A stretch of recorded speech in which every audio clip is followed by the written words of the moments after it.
সকাল ৯টায় অফিস করছেন প্রধানমন্ত্রী তারেক রহমান। চলাফেরার জন্য বিশাল গাড়িবহরে কাটছাট করে ৬ থেকে ৮-এ নামিয়ে এনেছেন। ঘোষণা দিয়েছেন প্রয়োজন না হলে সরকারি গাড়ি কিংবা জ্বালানি ব্যবহার করবেন না। সচেতন থেকে সর্বসাধারণের মাঝে তারেক রহমান ব্যাপক বাহবা কুড়িয়েছেন গত ৭ দিনে। আর প্রধানমন্ত্রীর এই কর্মকাণ্ড বেশ খানিকটা বেকায়দায় ফেলে দিয়েছে তার মন্ত্রী পরিষদের অনেক সদস্যকে। এমন কানাঘুষো চলছে খোদ সচিবালয়ে। তারেক রহমানের একের পর এক সিদ্ধান্ত প্রচলিত রাজনৈতিক ধারাকে যেমন চ্যালেঞ্জ ছুড়ে দিচ্ছে, তেমনি নিজের ক্যাবিনেটের মন্ত্রীদেরও বড় ধরনের চ্যালেঞ্জের মধ্যে ফেলে দিয়েছে। সচিবালয়ে এখন সবচেয়ে আলোচিত শব্দ হল ১৮০ দিন।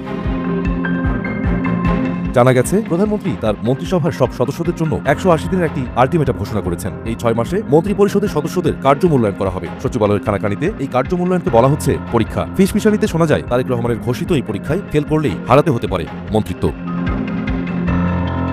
বিএনপি সরকারের মন্ত্রিসভাকে খুব বেশি বড় বলার অবকাশ নেই, বরং মন্ত্রী প্রতিমন্ত্রীদের একাধিক দপ্তর সামাল দেওয়ার দায়িত্ব পড়েছে। এখনও উপমন্ত্রীদের নাম কিংবা দপ্তর ঘোষণা করা হয়নি। শোনা যাচ্ছে দ্রুত মন্ত্রিসভার আকার বাড়বে, তবে সব মন্ত্রী তারেক রহমানের জবাবদিহিতার আওতায় থাকবেন। ১৮০ দিনের মূল্যায়নে যারা কার্যকর ফল দেখাতে পারবেন তারাই টিকবেন। অন্যদের হয় মন্ত্রণালয় বদল করে দেওয়া হবে, না হয় মন্ত্রী পরিষদের সদস্য পদ থেকেই সরিয়ে দেওয়া হবে। এমন খবরই বেশি উচ্চারিত হচ্ছে সচিবালয়ের আনাচে কানাচে। জিয়াউর রহমান বলেছিলেন, I will make politics difficult for the politicians. শহীদ রাষ্ট্রপতির সেই উক্তি কি তারেক রহমান ধারণ করলেন? প্রতিটি পদে পদে তিনি রাজনীতিকে কঠিন করে ফেলছেন এবং রাজনীতিকদের প্রচলিত ধারাকে চ্যালেঞ্জ ছড়িয়ে দিচ্ছেন। সদ্য সমাপ্ত নির্বাচনে বিশাল সফলতা নিয়েও পরাজিত রাজনৈতিক দলগুলোর সমালোচনার বদলে জানালেন শুভেচ্ছা। সিদ্ধান্ত নিলেন জামায়াত আমির এবং এনসিপি প্রধান নাহিদ ইসলাম এবং চরমোনাইয়ের পীরের বাসায় যাওয়ার। বাংলাদেশের রাজনীতিতে এমন সৌন্দর্য আগে কখনো দেখা গেছে বলে নিশ্চিত বলতে পারছেন না কেউই। আর তারেক রহমানের এই উল্টোধারার রাজনীতিতে মুগ্ধ হচ্ছেন প্রধানমন্ত্রীর কট্টর সমালোচকরাও।